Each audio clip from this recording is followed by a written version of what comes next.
Hello बच्चों, आज हमारा सप्ताह शुरू हुआ है 16 और पाठ भी शुरू हुआ है 16। इसका नाम है हमारा गिलहरी और कौवा, है ना।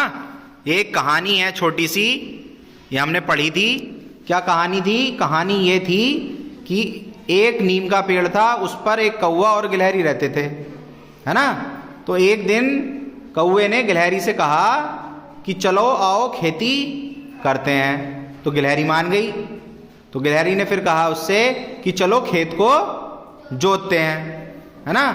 तो कौवा बोला तुम चलो मैं आता हूं। फिर क्या बोला बताओ? चुपड़ी रोटी खाता हूं, ठंडा पानी पीता हूं, बैठा हूं, हरी डाल पर बैठा हूं। तो यानी कि वो खेत में नहीं गया। गिलहरी खेत जोत के आ गई, ठीक है। उसके बाद गिलहरी ने बोला कि चलो बीज बो आते हैं। तो कौवे ने फिर क्या उत्तर दिया कि तुम चलो मैं आता हूं, चुपड़ी रोटी खाता हूं, ठंडा पानी पीता हूं, हरी डाल पर बैठा हूं। वो फिर भी नहीं गया। गिलहरी ने बीज भी बो दिया। फसल थोड़ी थोड़ी बड़ी हुई। फसल बड़ी होने के साथ साथ घास भी आ गई फसल में। तो गिलहरी ने बोला कि चलो निराई कराएं। कौवे ने फिर से वही उत्तर दिया जो वो हर बार देता था, है ना। कोई बात नहीं, गिलहरी निराई भी कराई।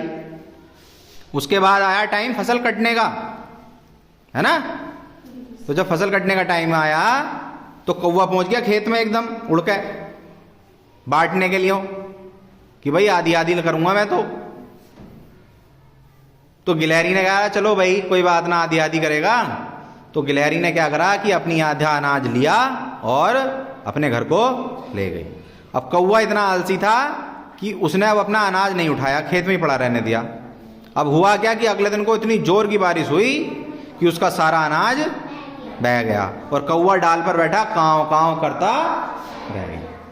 तो यानी कि इसका कहने का मतलब यह है कहानी का कि हमें जो है ज्यादा आलस भी नहीं करना चाहिए। आलस तो करना ही नहीं चाहिए बिल्कुल भी, ठीक है। तो इस कहानी के आधार पर कुछ हमने अभ्यास वर्क कराया है आपको, एक है ना, कि बहुवचन में बदलकर लिखें। तो कुछ शब्द एक वचन में दिए थे, उनका बहुवचन बनाना था। जैसे रोटी का क्या हो गया?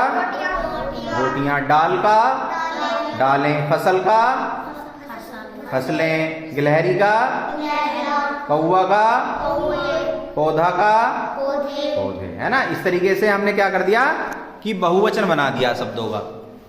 उसके बाद एक क्वेश्चन ये था कि शब्दों को छांटकर सही जगह लिखें। तो कुछ अनाजों के नाम थे, कुछ सब्जियों के नाम लिखे हुए थे। तो हमने अनाजों के नाम के नीचे अनाजों के नाम लिख दिए, सब्जियों के नाम के नीचे सब्जियों के नाम लिख दिए। अनाजों के क्या क्या नाम थे?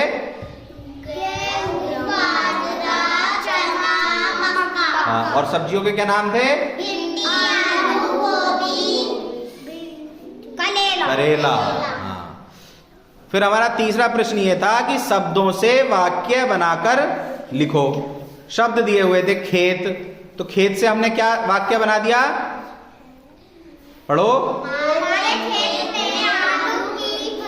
हाँ, हमारे खेत में आलू की फसल है। खेत शब्द आ गया वाक्य में।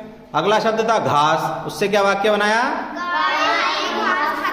गाय हरी घास खाती है। अगला शब्द था कौवा,